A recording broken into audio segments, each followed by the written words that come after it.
Hello everyone. Unit 2 is matter waves and uncertainty principle.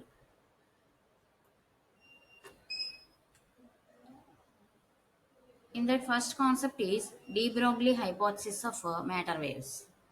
De Broglie hypothesis of matter waves. De Broglie భావనలు. De Broglie hypothesis of matter waves. De Broglie భావనలు. De Broglie extended the wave particle dualism of radiation to all the matters like electrons, protons, neutrons, atoms, and molecules. De Broglie extended the wave particle dualism of radiation to all the matters like electrons, protons, neutrons, atoms, and molecules. De Broglie ఏం చేశాడంటే de Broglie ముందు వరకు కూడా only particle nature మాత్రమే మ్యాటర్కి ఉంది అని చెప్పడం జరిగింది. కానీ డీ బ్రోగ్లీ వచ్చిన తర్వాత డీ బ్రోగ్లీ వేవ్ పార్టికల్కి ఒక మ్యాటర్ తీసుకుంటే అందులో ఉన్న పార్టికల్స్ ఏవైతే ఉంటాయో వాటన్నిటికీ కూడా పార్టికల్ నేచర్తో పాటుగా వేవ్ నేచర్ కూడా ఉంది. అంటే ఈ డీ బ్రోగ్లీ ఏం చేశాడంటే తను చెప్పిన ప్రపోజల్ ఏదైతే ఉందో ఆ ప్రపోజల్ని ఎలక్ట్రాన్స్కి, ప్రోటాన్స్కి, న్యూట్రాన్స్కి, యాటమ్స్కి, మాలిక్యూల్స్కి అన్నిటికీ కూడా ఎక్స్టెండ్ చేశాడు. సో అన్ని పార్టికల్స్ ఏ మ్యాటర్ తీసుకున్నా అన్ని మ్యాటర్స్కి కూడా వేవ్ పార్టికల్ నేచర్తో పాటుగా వేవ్ నేచర్ కూడా ఉంటుంది అని చెప్పాడు. ద్రవ్యం తీసుకుంటే ద్రవ్యంలో మనకి తెలుసు ఎలక్ట్రాన్స్, ప్రోటాన్స్, న్యూట్రాన్స్, పరమాణువులు, అలాగే అణువులు ఇవన్నీ ఉంటాయి కదా. వీటన్నిటికీ కూడా కణ స్వభావంతో పాటుగా తరంగ స్వభావం కూడా ఉంది అని చెప్పి డీ బ్రోగ్లీ హైపోథసిస్లో ఎక్స్ప్లెయిన్ చేయడం జరిగింది. ఏ moving particle has always got a wave associated with it. A particle move అవుతున్నా కూడా దానికి పార్టికల్ నేచర్తో పాటుగా వేవ్ కంటిన్యూస్గా అసోసియేట్ అయి ఉంటుంది. తరంగ స్వభావం అనేది ఎప్పుడైతే ఒక పార్టికల్, ఒక కణం మూవ్ అవుతోందో, కదులుతున్నప్పుడు దానికి తరంగ స్వభావం అనేది ఉంటుంది.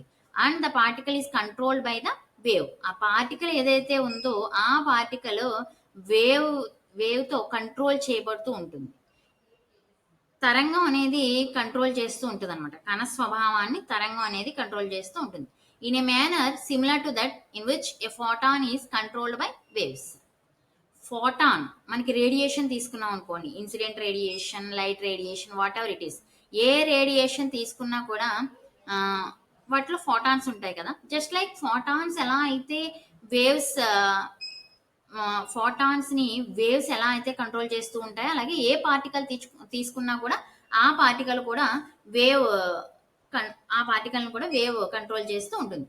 According to de Broglie's hypothesis, a moving particle is associated with a wave which is known as de Broglie wave. De Broglie hypothesis ప్రకారంగా మూవింగ్ పార్టికల్ తీసుకుంటే ఆ మూవింగ్ పార్టికల్ అంటే కదిలే కణాలు తీసుకుంటే వాటికి వేవ్తో అసోసియేట్ ఉంటాయి కాబట్టి సో దాన్నే డీ బ్రోగ్లీ వేవ్ అని పిలుస్తాం. ఆ వేవ్ని డీ బ్రోగ్లీ వేవ్ అని పిలుస్తాం. The wavelength of matter wave is given by.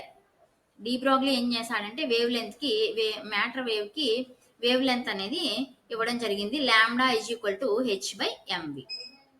mv అంటే అందరికీ ఐడియా ఉంటుంది, మొమెంటం అని పిలుస్తాం. మొమెంటం దేంతో డినోట్ చేస్తాం? p తో డినోట్ చేస్తాం. So lambda is equal to h/p, where m is the mass of the material particle and v is the velocity, p is the momentum.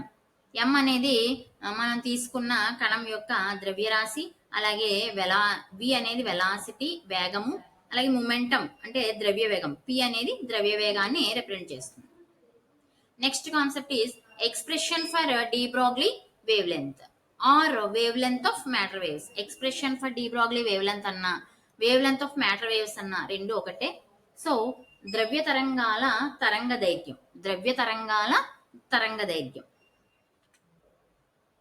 Expression for de Broglie wave లెంత్కి వచ్చేప్పటికి మనం de Broglie wave లెంత్కి expression రాబట్టాలి, లేకపోతే wavelength of matter waves సంబంధించిన wavelength తరంగ దైర్ఘ్యం కనుక్కోవాలి. ఎలా? మొత్తం మనకి లాంబ్డా ఈక్వల్ టు h/mv అని చెప్పి డీ బ్రోగ్లీ చెప్పాడు. So lambda equal to h/mv మనం తీసుకున్న అన్ని సపోజ్ థర్మల్, మనం కనుక కైనెటిక్ ఎనర్జీస్ ప్రకారంగా అంటే మెకానిక్స్ ప్రకారంగా తీసుకున్నా, లేదంటే చార్జ్డ్ పార్టికల్స్ నుంచి తీసుకున్నా, అలాగే థర్మల్ ఈక్విలిబ్రియం నుంచి తీసుకున్నా, ఏ కేస్ తీసుకున్నా కూడా మనకి డి బ్రాగ్లీ వేవ్ లెంత్ అనేది క్యాలిక్యులేట్ చేయగలగాలి.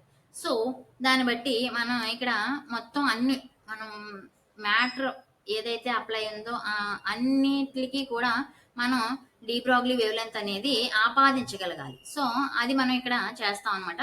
Consider the Planck's theory of radiation. Consider the Planck's theory of radiation. The energy of a photon is given by E equal to H nu. Planck's theory తీసుకుంటే మనకి photon యొక్క energy ఎంత? E equal to H new.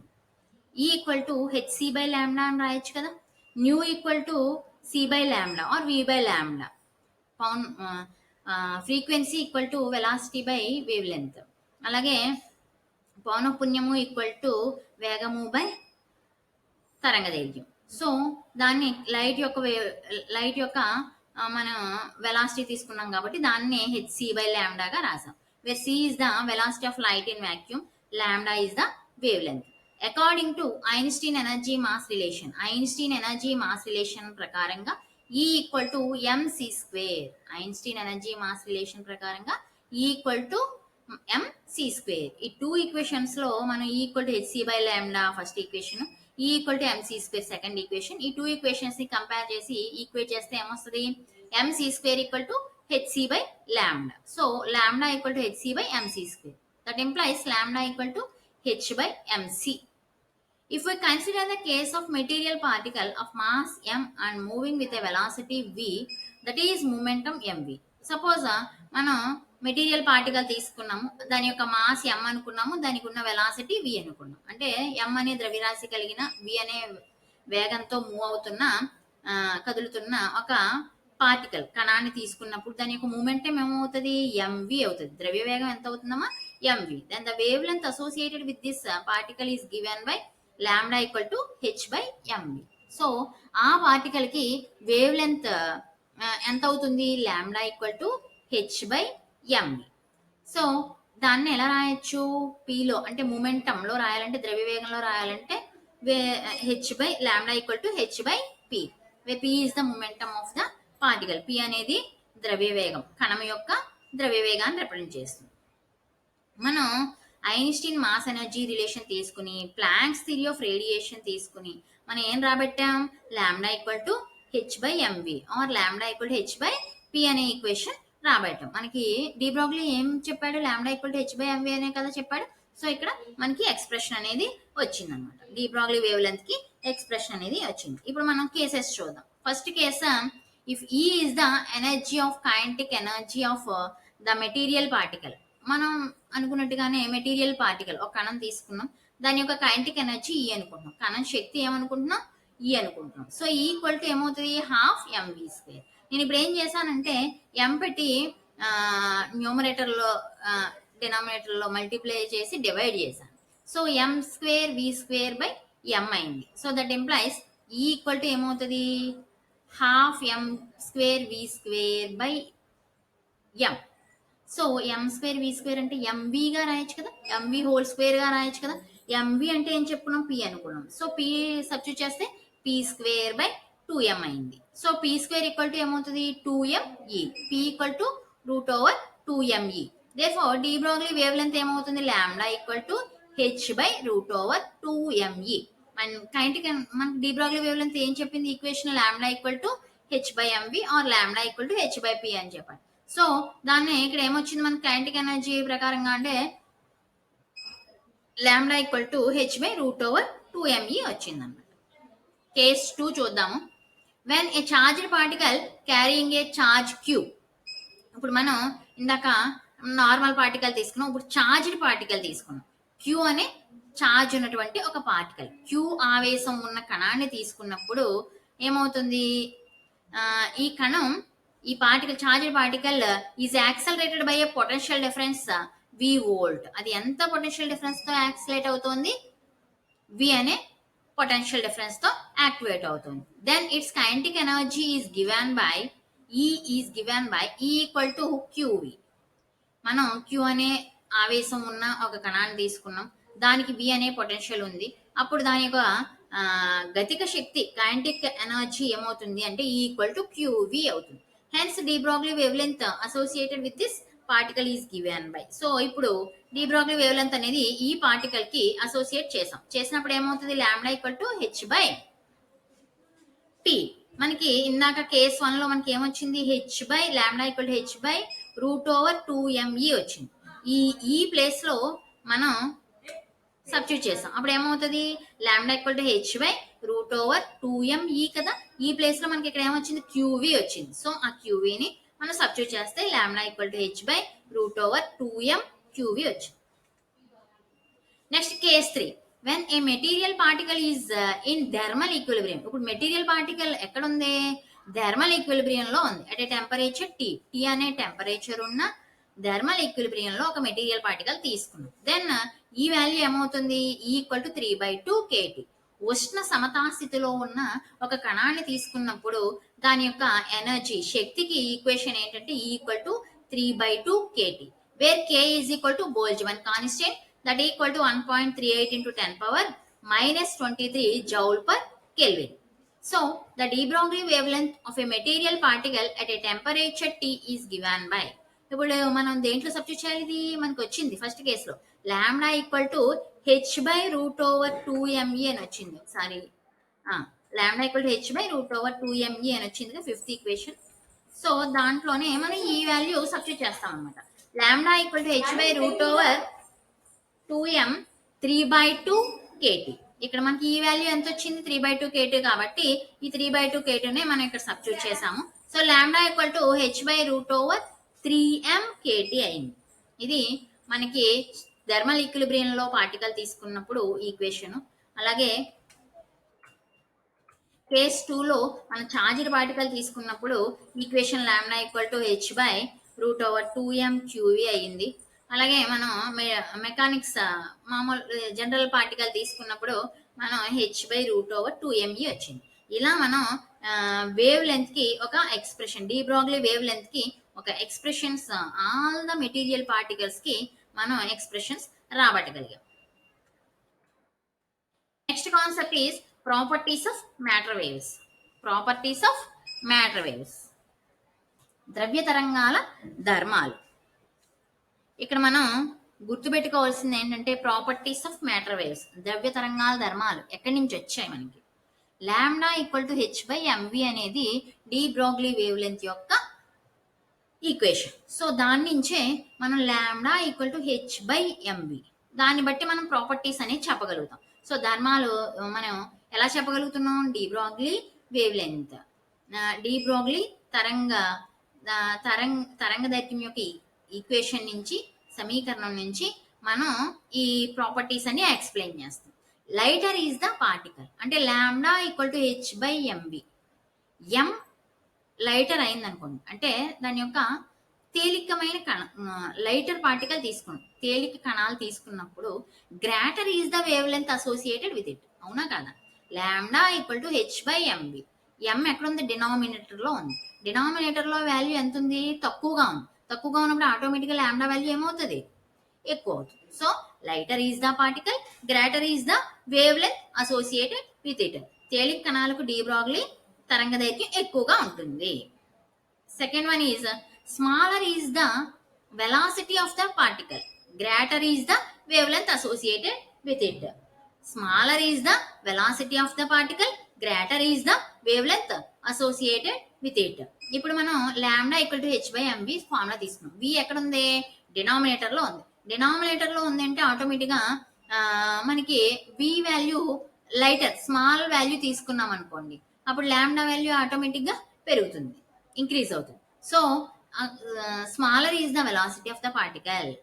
We value తక్కువగా ఉంది అంటే lambda value ఎంత ఉంటుంది, greater value ఉంటుంది. సో వేగం తక్కువగా ఉన్న ద్రవ్య కణాలకు తరంగ దైర్ఘ్యం అనేది ఎక్కువగా ఉంటుంది. ఇది second property. Third property, when v equal to zero, v zero అయింది. Lambda equal to H by ఎంవిలో వి సబ్స్టిట్యూట్ చేయండి. వి జీరో అయిందంటే డినామినేటర్ పూర్తిగా జీరో అయిందంటే లాంబ్డా వాల్యూ ఎంత అవుతుంది? ఇన్ఫినిటీ అవుతుంది. 1/0 infinity. That is wave becomes indeterminate. Wave becomes indeterminate. Moving particle కి వేవ్ నేచర్ ఉంటుంది అని చెప్పుకున్నాం కదా. సో ఇప్పుడు మూవింగ్ పార్టికల్ కి అసలు మూవ్ అవుతున్నప్పుడు సమ్ వెలాసిటీ ఉండాలా వద్దా? సో వెలాసిటీ ఇక్కడ ఏమైపోయింది? జీరో అయిపోయింది. జీరో అయిపోయిందంటే ఆటోమేటిక్గా మనం డిటర్మిన్ చేయగలం అసలు వేవ్ మూవ్ అవుతుందా? మూవ్ కాదు. సో ఈ కేసు ఏమవుతుంది అంటే ఇండిటర్మినేట్. మనం ఈ కేసు అనేది చెప్పడం జరగదు. So and if V equal to infinity, ఇప్పుడు వి ఈక్వల్ టు ఇన్ఫినిటీ అయింది, then lambda equal to zero అవుతుంది. ఆటోమేటిక్గా లాంబ్డా ఈక్వల్ టు h/mvలో మీరు సబ్స్టిట్యూట్ చేశారనుకోండి, వి వాల్యూ ఇన్ఫినిటీ 1/∞. లాంబ్డా ఎంత అవుతుంది? Zero. So lambda equal to zero. This shows that matter waves are generated by the motion of particles. This shows that the matter waves are generated by the motion of particles. Matter waves ఎలా generate అవుతున్నాయి? Motion of particles. Particles move అవుతున్నప్పుడు మనకి matter waves అనేవి generate అవుతాయి అని చెప్పి ఈ కేసులో చెప్పడం జరిగింది. ఫస్ట్ కేసు ఏంటి? V equal to zero, lambda equal to infinity. This is indeterminate. ఆ కేసు అనేది అసలు ఉండదు. V equal to infinity, lambda equal to zero. ఆ కేసులో మనకి ఆ కేసు ఏం చెప్తుంది? ప్రూవ్ చేస్తుంది అనమాట. మ్యాటర్ వేవ్స్ అనేవి ఎప్పుడు జనరేట్ అవుతాయి? మోషన్ ఆఫ్ ద పార్టికల్స్ అనేవి మోషన్లో ఉన్నప్పుడు మాత్రమే మనకి మ్యాటర్ వేవ్స్ అనేవి జనరేట్ అవుతాయి అని చెప్పి ఈ ఈక్వేషన్ ద్వారా we can tell that. So next property ఏంటంటే the velocity of matter wave depends upon velocity of matter particle. Velocity of matter wave depends upon velocity of matter particle. మనం matter wave యొక్క velocity దేని మీద depend అయి ఉంటుంది అంటే matter particle యొక్క velocity మీద మనకి డిపెండ్ అయి ఉంటుంది. అంటే ఏంటి? ద్రవ్య తరంగం యొక్క వేగం అనేది దేని మీద డిపెండ్ అయి ఉంటుంది? మనం తీసుకున్న కణం యొక్క వేగం మీద ఆధారపడి ఉంటుంది. ద్రవ్య కణం యొక్క వేగం మీద ఆధారపడి ఉంటుంది. The velocity of last one is the velocity of matter wave is greater than the velocity of light. The velocity of matter wave is greater than the velocity of light. మనం తీసుకున్న మ్యాటర్ వేవ్ యొక్క velocity ఎప్పుడూ కూడా light velocity కంటే ఎక్కువగా ఉంటుంది. ద్రవ్య తరంగాల వేగం అనేది కాంతి వేగం కంటే కూడా ఎప్పుడూ ఎక్కువగానే ఉంటుంది. సో ఈ సెషన్లో మనం ఏమేమి నేర్చుకున్నాం?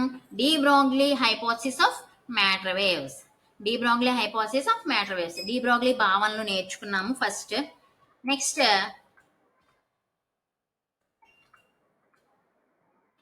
De Broglie hypothesis of matter waves నేర్చుకున్నాము. ఇది 2 మార్క్స్ కి అడిగే అవకాశం ఉంటుంది, డి బ్రోగ్లీ హైపోథసిస్ ని ఎక్స్ప్లెయిన్ చేయమని. అలాగే next concept is expression for D Broglie wave length అని కానీ wave length of matter waves అని కానీ అడుగుతారు. ఇది 5 marks question. Next concept properties of matter waves. ఇది కూడా మనకి ద్రవ్య తరంగాల ధర్మాలు. ఇవి కూడా మనకి 5 మార్క్స్ వచ్చే క్వశ్చన్. సో ఈ లెసన్ నుంచి మనకి